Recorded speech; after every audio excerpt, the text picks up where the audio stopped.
Hello दोस्तों, स्वागत है आपका मेरे YouTube channel devil in the mind में।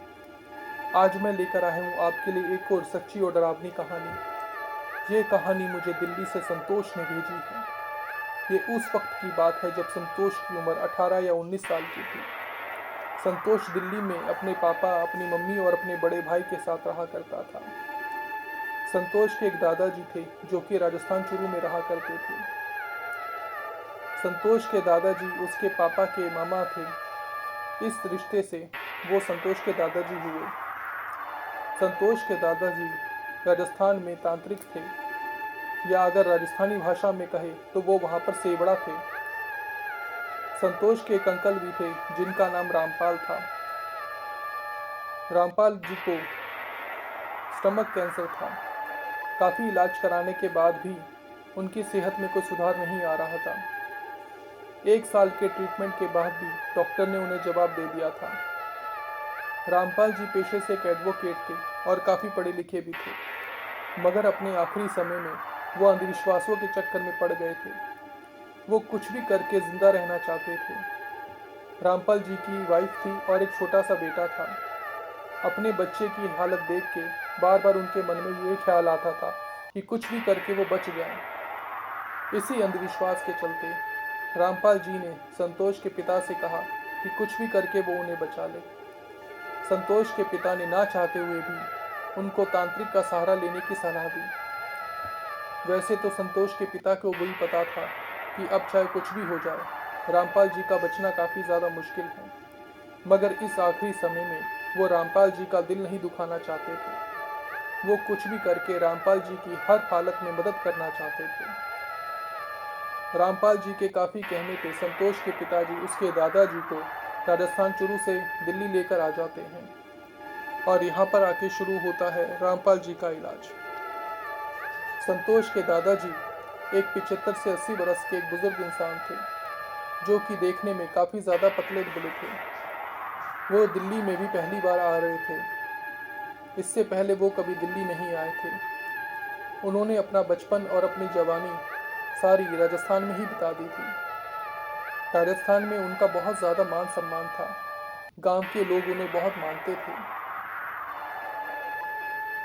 संतोष के पिताजी उनके दादाजी की बहुत इज्जत किया करते थे। संतोष के पापा ने सारी बात बताई और संतोष के दादाजी उनकी सारी बात सुन के उनकी मदद करने को तैयार हो गए। संतोष के दादाजी ने एक विधि बताई। उस विधि के अंदर एक पूरे दिन का हवन था, और फिर उस हवन के बाद एक हांडी के अंदर चावल और दूध पकाकर शमशान घाट में परोसना था। ये विधि काफ़ी ज़्यादा खतरनाक थी।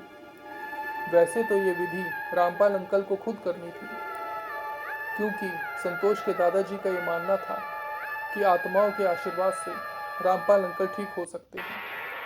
मगर रामपाल अपने आखिरी स्टेज में काफ़ी ज़्यादा कमज़ोर हो चुके थे, और ऊपर से संतोष के दादाजी की बात सुन के वो डर भी बहुत ज़्यादा गए थे। काफ़ी मनाने के बाद भी रामपाल अंकल जी ने शमशान घाट जाना मना कर दिया।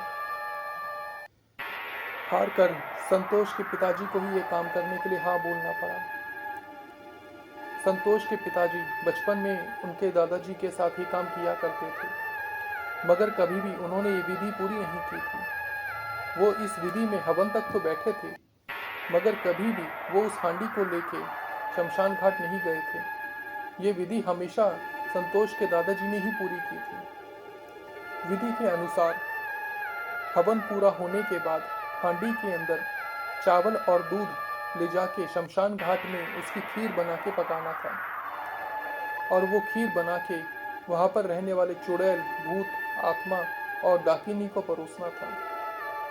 ये काम रात के 12 बजे से 3 बजे के बीच में ही होना था, मगर इसमें जान का खतरा था, क्योंकि शमशान घाट के अंदर ये विधि करते समय एक छोटा सा घेरा बनाया जाता था, जिसके अंदर विधि करने वाला आदमी बैठता था।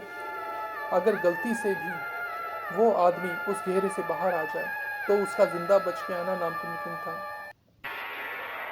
संतोष के पिताजी काफ़ी ज़्यादा बहादुर थे, और क्योंकि वो बचपन में ये काम कर चुके थे तो वो इस काम को करने के लिए तैयार हो गए।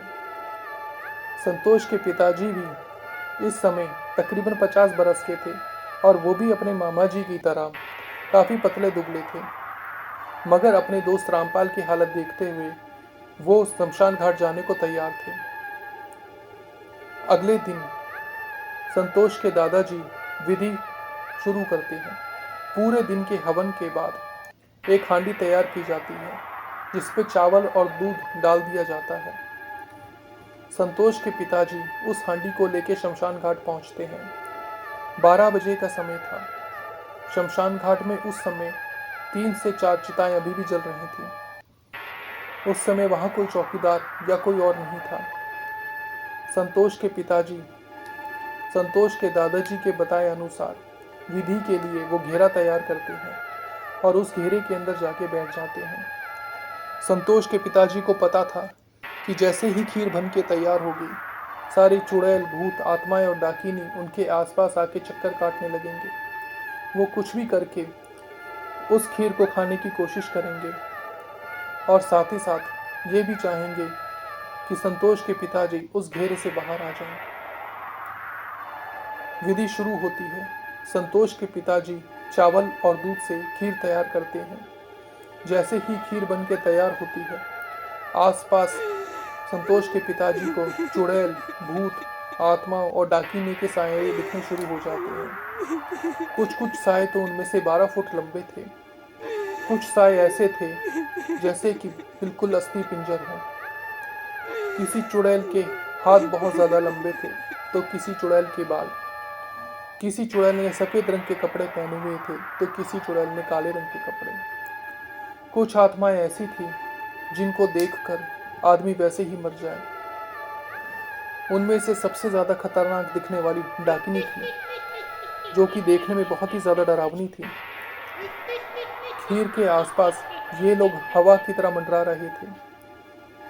संतोष के पिताजी वैसे तो अपने मामा जी के साथ ये काम बचपन में कर चुके थे, मगर इतने बरस के बाद इस काम को दोबारा करने पे उनको काफ़ी ज़्यादा डर लग रहा था। और इस समय वो थे भी बिल्कुल अकेले। इससे पहले तो वो हमेशा अपने मामा जी के साथ हुआ करते थे और उनके मामा जी भी उनको इतनी खतरनाक विधि के अंदर नहीं लेके जाया करते थे। मगर अब कुछ नहीं हो सकता था। संतोष के पिताजी को ये काम अकेले ही करना था। रात 12 बजे से लेकर सुबह के 3 बजे तक ये सब चलता रहा। संतोष के पिताजी उस घेरे में बैठे रहे। चुड़ैल, भूत, आत्मा, डाकिनी जो भी वहां पर थे, उन सब ने बहुत कोशिश की।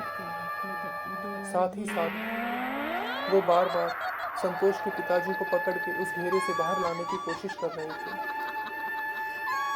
सुबह के 3 बजे जब वो खीर पूरी तरह खत्म हो गई तो वो सारे प्रेत आत्माएं अचानक से गायब हो गए। संतोष के पिताजी सुबह 4 बजे घर वापस आते हैं। आने के बाद उन्हें कुछ भी अच्छा नहीं लग रहा था। घर आते ही उनकी तबीयत बहुत ज़्यादा खराब हो जाती है। जाने से पहले संतोष के पिताजी ने घर पे कुछ नहीं बताया था। संतोष और उसके भाई तो यही सोच रहे थे कि पापा रात में किसी काम से गए हैं। उनको ये बिल्कुल भी अंदाज़ा नहीं था कि उनके पापा रात में शमशान घाट गए हैं। जब संतोष के पिता की तबीयत काफ़ी ज़्यादा खराब हो जाती है तो बार बार पूछने पे वो बताते हैं कि उन्होंने दादाजी के कहने पे वो विधि की है। संतोष के पिताजी की तबीयत 2 से 3 महीने तक लगातार खराब रहती है। उनको हर रात उन्हीं भूत और चुड़ैलों के डरावने सपने आते थे। ये सब तकरीबन 2 साल तक चलता रहा। आज 2 साल के बाद संतोष के पिताजी काफ़ी बेहतर हैं। अब उनके बीच में रामपाल अंकल तो नहीं रहे, मगर संतोष के पिताजी ने रामपाल अंकल जी के लिए जो बहादुरी की, उसको उनके घर वाले हमेशा याद रखेंगे। आज संतोष के पिताजी और संतोष का परिवार पूरी तरह अच्छा है। संतोष के दादाजी अब वापस राजस्थान जा चुके हैं। वो राजस्थान के गांव में आज भी लोगों की मदद किया करते हैं। संतोष कभी कभार उनसे मिलने ज़रूर जाता है।